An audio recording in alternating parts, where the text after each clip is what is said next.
Alors, attendez, Alors Anita, dis-moi Faut que qui tu es, d'où tu viens et ce que tu fais comme étude. je m'appelle Anita, voilà, j'ai 24 ans. Je suis originaire de l'île de la Réunion. Je fais mes études à Lyon, des études de psychologie en master.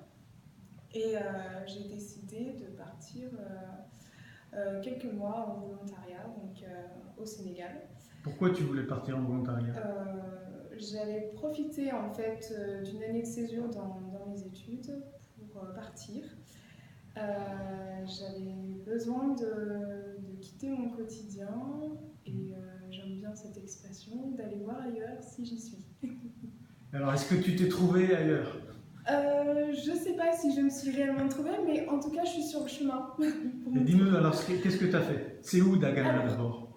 donc j'ai été accueillie par une communauté spiritaine qui est située à Dagana, donc au nord du Sénégal, à la frontière avec la Mauritanie. Donc voilà, au début je suis partie pour une mission au dispensaire où les religieuses s'occupent. Arrivée sur place en fait en étant confrontée à la réalité et aux patients qui étaient accueillis dans le dispensaire, je me suis rendu compte qu'il n'était pas possible pour moi d'aider en fait dans ce domaine-là. En fait, je me suis rendu compte de mes limites et chose que j'ai tout de suite indiquée aux religieuses. Et du coup, on m'a proposé de donner un coup de main à l'école maternelle, donc le deuxième service des sœurs sur place. Et Donc ton travail, qu'est-ce qu'elle te demandait de faire exactement? alors, à l'école maternelle, j'étais là un peu en remplacement d'une enseignante qui était absente pour des raisons de santé.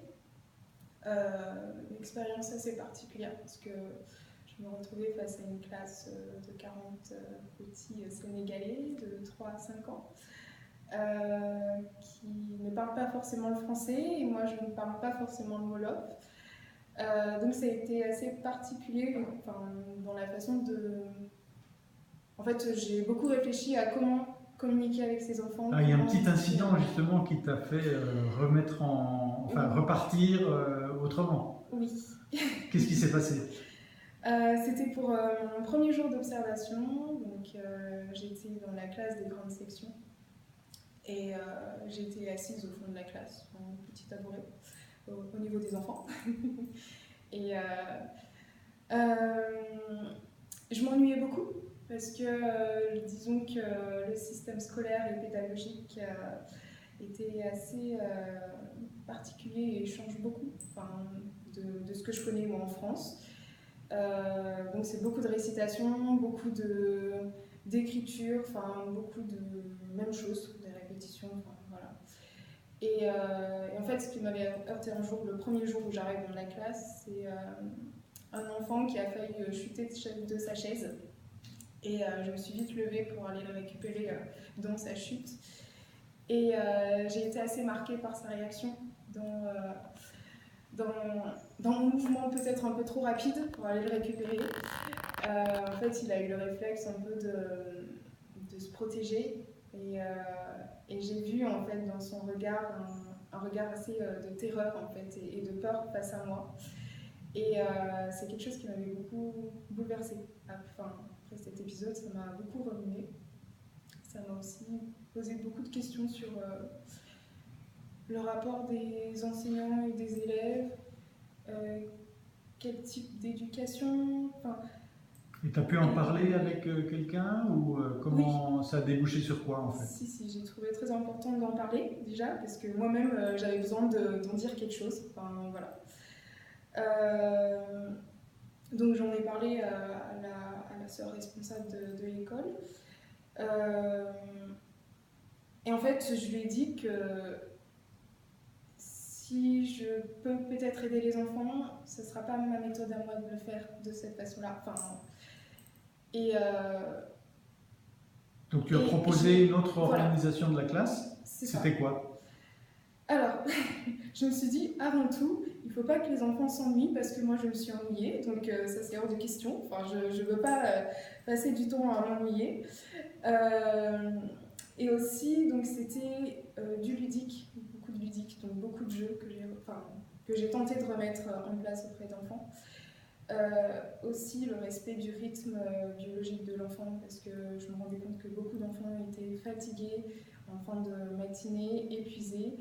Et donc j'avais mis un temps de sieste, enfin un temps de repos, un temps de calme, enfin voilà.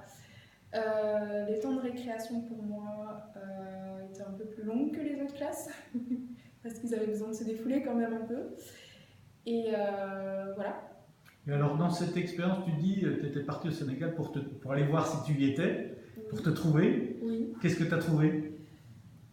Alors, qu'est-ce que j'ai trouvé? Quelle Anita as-tu trouvé? J'étais quand même assez surprise de moi, de ce que je pouvais faire, de ce que... oui. En fait, j'étais un peu partie dans l'idée de me recentrer sur moi et je me suis rendu compte quand on se retrouve en fait dans un milieu qu'on ne connaît pas, qui est assez étranger pour nous, le seul support qu'on a c'est soi-même et tout le bagage qu'on a en nous-mêmes. Et justement, ce qui était important et ce que j'ai redécouvert, c'est le fait de s'écouter soi-même en fait et de se faire confiance dans ce qu'on peut ressentir, dans ce qu'on peut penser. Et voilà, enfin, ouais, vraiment, ouais, s'écouter. Et, voilà. Très bien. Et alors, si une de tes amies ou un de tes amis venait te voir en disant « moi j'envisage le volontariat », 3 conseils ou 3 mots? Alors, je sais pas si j'en ai 3, mais juste oser quoi. Oser sortir de soi aussi parce que quand on parle, on est obligé de se révéler, de sortir de soi. Oser aller à la rencontre des gens, car on y apprend beaucoup, sur soi et sur les autres aussi. Et voilà, en gros ce que je peux dire. Merci beaucoup Anita, c'était super.